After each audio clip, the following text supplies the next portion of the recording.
The infantry fighting vehicle is one of two pieces of armour we have access to in Battlefield 6, also known as the IFV or simply light armour. This differs from the main battle tank as it's designed of course to be most effective against infantry instead of armour. But with the right setup, the IFV can be effective against both enemy armour, aircraft and infantry. So today I'm going to break down the IFV into 4 different setups to give you the best idea of how best to use it and give you some tips along the way.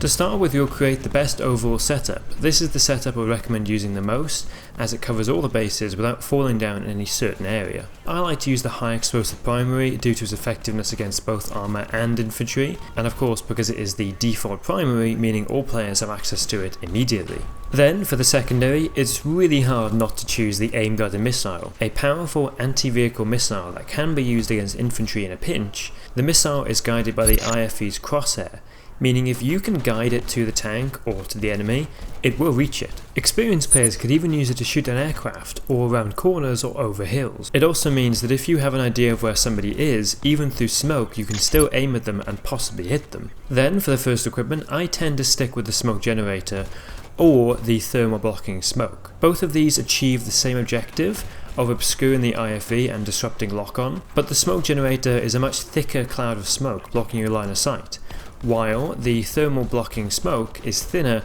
allowing you to still be seen by your target. The thermal smoke is great if you're at a longer distance and doesn't need to block lock-on, but the smoke generator is better if you are in closer quarters where you need cover to escape. For the second equipment, the proximity threat detector is what I tend to go with. What this equipment does is spot enemy infantry and armour within a certain distance and marks it on the map and real world.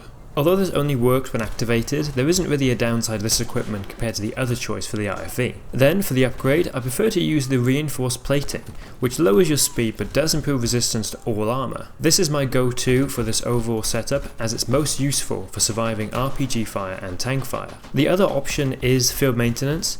However, I don't feel this is as powerful as it relies on you losing some health before you can heal it back. At least with the reinforced plating you take more damage and hopefully fire back sooner and have more of a chance of staying alive. For the gunner setup, I'm a huge fan of the heavy machine gun or HMG.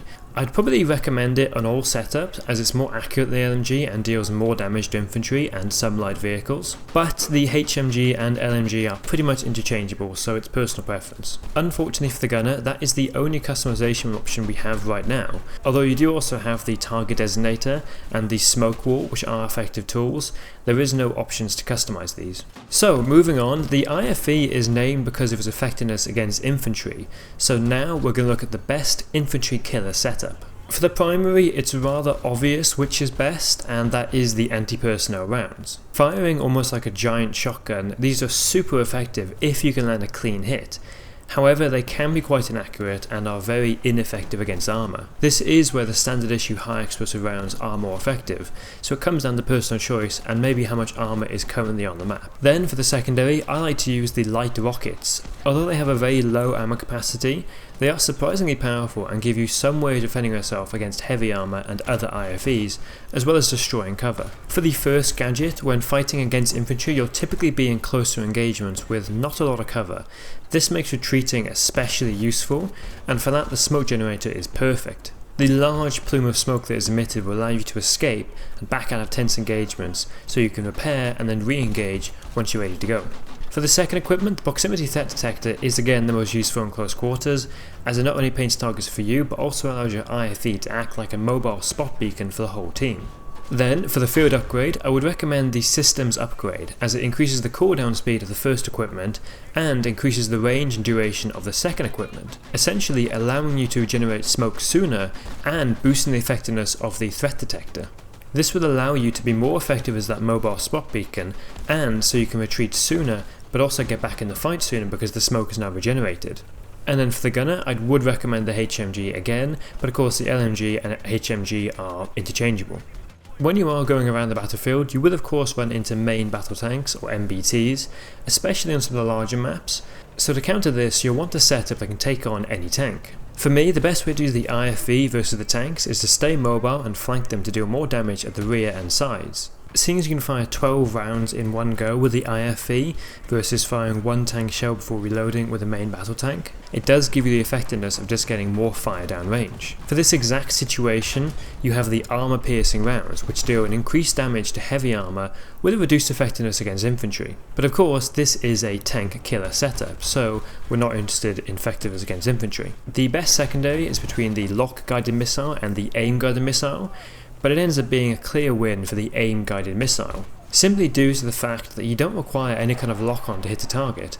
As long as you can track them, you can hit them. Although it does travel slower, the ability to hit targets even through smoke is critical. This is also your best tool when fighting against tanks. For the first equipment, I would go with either the thermal smoke or the emergency repair, depending on playstyle. If you prefer to stay back and hit tanks from a distance, then I would go for the thermal smoke. But if you want to stay active, then the emergency repair is the perfect choice, as it can give you the edge over a tank in a one-on-one, and it works well with the field maintenance upgrade, which I'll get to now. For the second gadget, I would recommend the counter-fire radar, which spots the source of any incoming damage on the map and in world.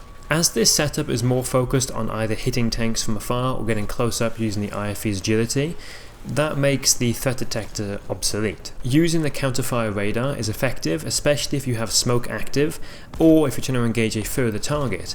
This makes it a lot easier to spot them and see where the shots came from. Lastly, I prefer to use the field maintenance upgrade, which enables faster healing and ammo regeneration, and I would say to avoid the improved armor. The improved armor is a great upgrade, but it does reduce the speed and acceleration of the IFV. Using field maintenance, you can time attacks on tanks well, and then retreat to cover to heal up before re-engaging. For the gunner, the grenade launcher is a simple option, as it's the only gunner choice that deals damage to tanks. You might consider going with one of the machine guns to act as the anti-infantry part of the IFV. And then finally, we're going to look at the best anti-air setup. Now, while anti-air is obviously something that the dedicated anti-air tank is best for, the IFV can still be effective for this role. Although there is a glitch right now that Jack Fags has covered, where if a target is already painted, lock-guided missiles are ignoring flares when fired from the IFV, which is absolutely broken, even if you designate targets yourself and then get back in the driver's seat to fire, as you can see on screen. Essentially meaning you can one-hit any jet or helicopter even if they have deployed flares, as long as it has been designated before. So for this anti-air setup, there isn't really an obvious choice for the primary, which leaves the high explosive rounds as the best choice. Although I do believe the anti-personnel rounds do a small amount of damage to helicopters, and that the armor piercing rounds also do some as well. But I would stick with the high explosive due to its versatility. And then seeing as this setup is intended to shoot down jets and helicopters, the easiest choice is the lock-guided missiles. This can't lock onto aircraft unless they're already designated, as it is designed to lock onto tanks. However, as you can see in this footage, you can get in the gunner's seat yourself, designate a target, then get back in the driver's seat to fire. They will inevitably patch this at some point, as right now it is ignoring flares, but you will still be able to paint targets for yourself in the future. Using this setup, you have the easiest time locking onto aircraft and firing a guided missile. You can use the aim guided missiles as well, but it takes a lot of skill and a lot of practice. Then for the first gadget, I would recommend the smoke generator. This is to cover any retreats and avoid any attack helicopters and attack jets. While this does of course obscure your view, it will help you out of a jam when under fire. For gadget 2, I would stick with the counter-fire radar for simply the same reasons as before, and it can help you identify where any jets or helicopters are coming from. For the upgrade, it comes down to two choices, either the targeting jammer, which slows the enemy's ability to acquire lock-on, as well as clearing the spotted marker sooner, in essence giving you more time to avoid air-to-ground missiles and stay hidden when moving around the map. The other choice is the field maintenance upgrade to allow you to generate more ammunition and health and get back to firing missiles at the aircraft sooner. For the gunner, the HMG will work, but I would recommend the LMG for its spray potential, as it has a faster rate of fire, and the more bullets you can fire at an aircraft, the more likely you are to hit it. As I said at the beginning of the video, the overall setup is the one that I recommend the most, and I would encourage you to mess around with the loadout to find out what works best for you.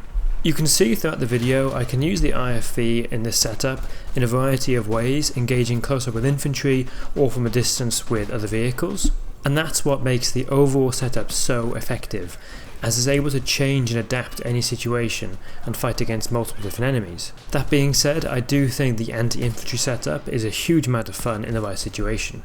But on larger maps like Operation Firestorm or Mirak Valley, the anti-tank one is also a lot of fun and definitely works well.